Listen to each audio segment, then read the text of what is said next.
Bien, suite du cours séquence 9 maintenant. Deuxième partie, fonctions dérivées des fonctions usuelles. Donc, on va retrouver ici les deux dérivées des fonctions usuelles qu'on a déjà démontrées, c'est-à-dire la fonction carré et la fonction inverse. La dérivée de la fonction carré, on avait trouvé 2x, et de la fonction inverse, moins 1 sur x carré.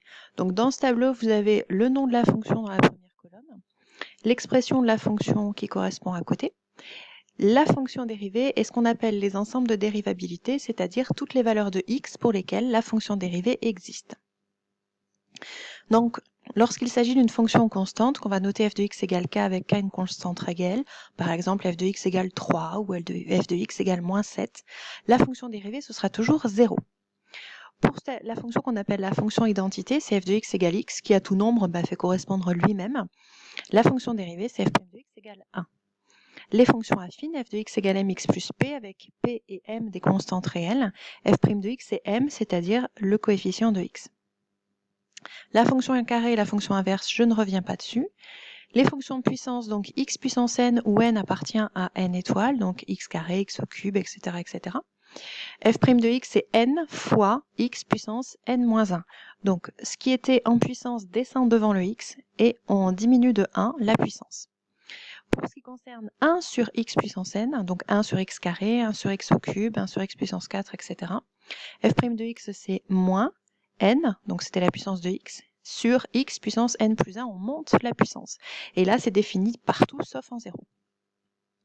La fonction racine carré f de x égale racine de x, sa dérivée, c'est f' de x égale 1 sur 2 racines de x. Par contre, attention, autant la fonction racine carré est définie en 0, puisque racine de 0 c'est 0, autant sa dérivée, elle n'est pas définie en 0, puisque sinon ça nous reviendrait à diviser par 0. La fonction valeur absolue, je vous en ai rappelé ici la définition, sa dérivée se coupe en deux aussi, moins 1 sur les négatifs, 1 sur les positifs, et même chose, elle n'est pas définie en 0. Vous avez ici 4 exemples, vous mettez en pause, vous cherchez les dérivées, et ensuite correction.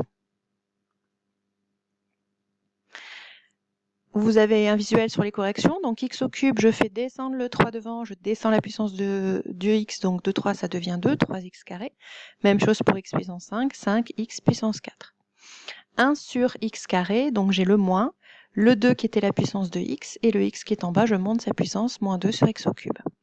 1 sur x puissance 7, moins le 7 qui était la puissance de x, et au dénominateur, x puissance 7 plus 1, ça fait 8.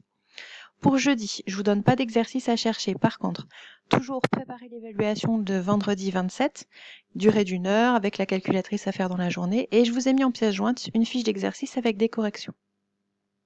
Vous apprenez par cœur les dérivées des fonctions usuelles, le tableau que l'on vient de voir au-dessus, et jeudi, vous préparez vos affaires de maths sur l'heure habituelle du groupe, donc soit 9h, soit 10h. Vous vous connectez sur la classe virtuelle du CNED directement par ce lien. On va vous demander d'entrer votre nom, vous me mettez votre vrai prénom, sinon je ne vais pas savoir à qui je m'adresse. Et je vais vous demander d'activer seulement le micro, parce que sinon, avec la vidéo, ça ralentit énormément la connexion.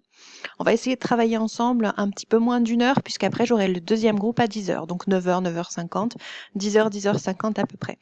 Ne vous inquiétez pas si vous n'arrivez pas à nous rejoindre, si ça fonctionne pas. Dans l'après-midi, une fois que j'aurai tapé tout le contenu de travail qu'on aura fait en visuel, en audio, ensemble le jeudi matin, je le mettrai sur Pronote pour ceux qui n'auront pas pu nous rejoindre. Bon courage et à bientôt.